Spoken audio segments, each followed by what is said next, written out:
नमस्कार. आज आपण कमीत कमी तूप वापरून आणि एक सिक्रेट पदार्थ वापरून एकदम मऊसूत आणि एकदम छान असा रवा कसा बनवायचा याची रेसिपी बघणार आहोत.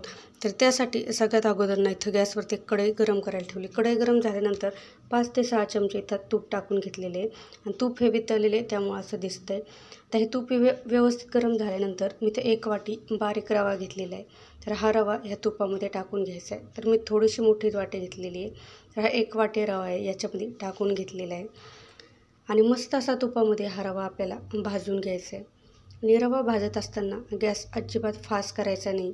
आपल्याला कमी गॅसवरती पूर्णपणे कच्चेपणा जाईपर्यंत आणि हलकासा याचा कलर बदलेपर्यंत हा रवा भाजत राहायचा आहे. भाजताना सतत असं हलवत राहायचं आहे म्हणजे आपला रवा सगळ्या बाजूने सारखा भाजला जातो. तर रव्यामध्ये कुठला सिक्रेट पदार्थ टाकणार आहे मी तुम्हाला सांगणार आहे. त्यासाठी तुम्ही पूर्ण व्हिडिओ बघा आणि खूप छान होईल ह्या पद्धतीने केल्यानंतर. तर बघू शकता इथं 5 ते 6 मिनटानंतर हा रवा बघू शकता कसा भाजलेला आहे. हलकासा असा कलर चेंज झालेला आहे. आता आणखी आपल्याला थोडासा याला भाजून घ्यायचं आहे म्हणजे याचा थोडासा आणखी आपल्याचा कलर चेंज करून घ्यायचा आहे. तर बघू शकता आता 15 मिनटानंतर पूर्णपणे हा रव्याचा कलर असा चेंज झालेला आहे आणि जास्तही गडद नाही झालेला एकदम आणि जास्त कमी नाही असा एवढाच आपल्याला कलर याचा बदलून घ्यायचा आहे आणि मस्त असा भाजलेला आहे. कमी गॅसवरती भाजल्यानंतर एकदम मस्त असा रवा भाजला जातो आणि पूर्ण कच्च्या पाण्यातला चालला जातो. आता लगेच इथं मी 3 वाट्या कडकडीत पाणी गरम करून घेतलेले आहे. तर ते पाणी आपल्याला थोडं थोडं करत टाकायचं आहे. तर कोणाला पाणी थोडंसं जास्त पण लागू शकतं किंवा तो कोणाला कमी पण लागू शकतं. त्यामुळे इथं सुरुवातीला 3 वाट्या पाणी गरम करून घ्यायचं आहे आणि जसं जसं पाणी लागेल तसं तसं टाकून घ्यायचं आहे. तर मी ते 2.5 वाट्या मला पाणी लागलेले आहे. बघू शकता मी पाणी याच्यामध्ये टाकून घेतलेले आणि थोडं थोडंच करत टाकायचं म्हणजे अंगावरती उडणार नाही पाणी. आणि पूर्ण असा रवा हलवताना आपल्या चमच्याने असा हलका लागला पाहिजे म्हणजे समजून घ्यायचं की पाण्याचं प्रमाण एकदम परफेक्ट आहे.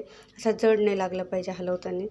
तर बघू शकता आता व्यवस्थित त्यातलं पाणी सगळं जिरलेलं आहे. आता लगेच याच्यामध्ये मी इथं 1 वाटीला थोडीशी कमी अशी साखर टाकून घेतलेली आहे. तर गोडाचं प्रमाण तुम्ही तुमच्या आवडीप्रमाणे थोडंफार कमी किंवा जास्त करू शकता. तर इथं पाऊण वाटी एवढी साखर टाकून घेतलेली आहे आणि साखर टाकल्यानंतर परत व्यवस्थित याला मिक्स करायचं आणि साखर टाकल्यानंतर ही साखर याच्यामध्ये विरघळल्यानंतर परत रवा थोडासा असा पातळ होतो बघू शकताय. तर बघू शकता आता साखर टाकल्यामुळे ना साखरेला पाणी सुटतं आणि हा रवा आपला असा पातळ होतो. आता ह्या स्टेपला लगेच आपल्या याच्यामध्ये एक सिक्रेट पदार्थ टाकायचा तो म्हणजे 2 ते 3 चमचे इथं दूध पावडर टाकून घ्यायची. तर कुठल्याही मिठाई बनवताना त्याच्यामध्ये दूध पावडरचा वापर करतात कारण याच्यामुळे खूप छान अशी टेस्ट येते.